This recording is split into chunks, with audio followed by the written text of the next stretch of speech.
bakers, I'm Crystal the Cake Lady, and today I'm going to share with you a recipe for a cake you may have never heard of before, but trust me when I tell you, you need this in your life. I call it chocolate praline cake, and it's moist chocolate cake with a crunchy, buttery pecan praline layer baked right in. That's the stuff that's going to keep you coming back for more. Let me show you what you're going to need. Okay, so you're going to need your favorite brand of chocolate cake mix. I happen to have Duncan Hines today. And in place of the water, you're going to use whole milk. So I have 1 cup of whole milk, 1/3 cup of vegetable oil, 3 eggs. That's just package directions, substituting milk for water. For our praline layer, you're going to need 1/3 cup of heavy whipping cream, 1.5 cups of brown sugar, 1.5 sticks of butter, and enough pecans to coat the bottom of 2 9-inch pans, probably at least 2 cups, I'm gonna say. Then go ahead and get out your cooling racks, some wax paper for ease of cleanup, and your 2 9-inch pans, and always Baker's Joy, one of my favorite products for getting the cakes out of the pans properly.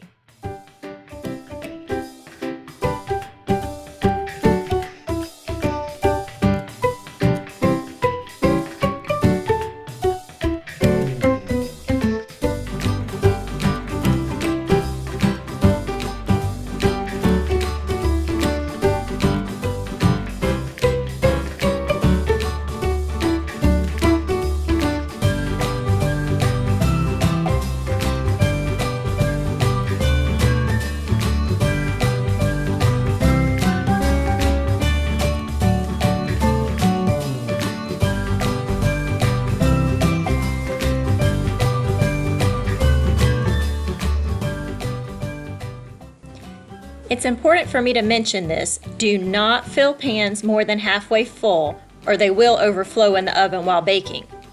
You should use 2 9 or 10-inch pans. If you only have 8-inch pans, you should use 3 of them. But if you only have 2 8-inch pans, you won't be able to use all of the batter or praline sauce. In fact, it's not a bad idea to set the pans on a cookie sheet to bake, no matter what size pans you use, so that any possible drips will be caught instead of going onto the bottom of your oven.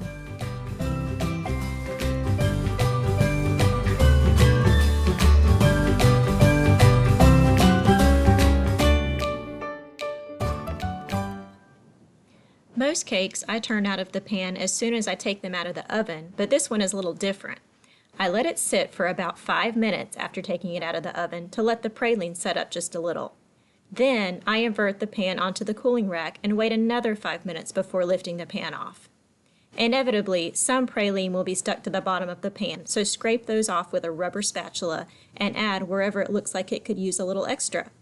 You'll also want to collect the fallen bits and add them back onto the cake while they're still warm. Let it cool completely before frosting. Today I'm going to frost this cake with fresh whipped cream. It doesn't get any more simple than that. You need 1 3/4 cup of cold, heavy whipping cream, 1/4 cup of powdered sugar, and some vanilla. I'm going to garnish this cake with caramel sauce, a crushed up Heath bar, and some crushed pecans.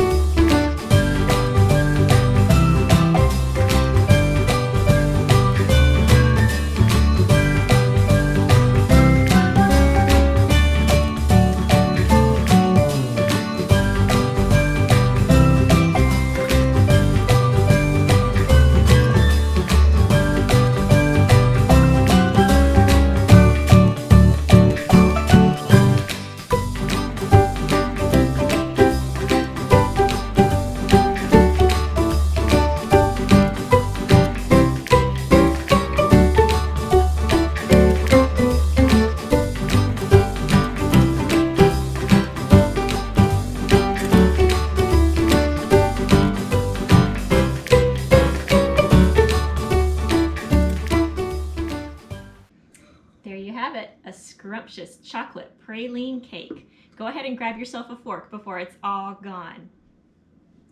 I hope you've enjoyed our time together as much as I have today. Leave a comment if you make this cake, or if you have any questions, I'll do my best to get back to you. Also, I'd love it if you'd like and subscribe to my channel, Crystal the Cake Lady. Until next time, happy baking!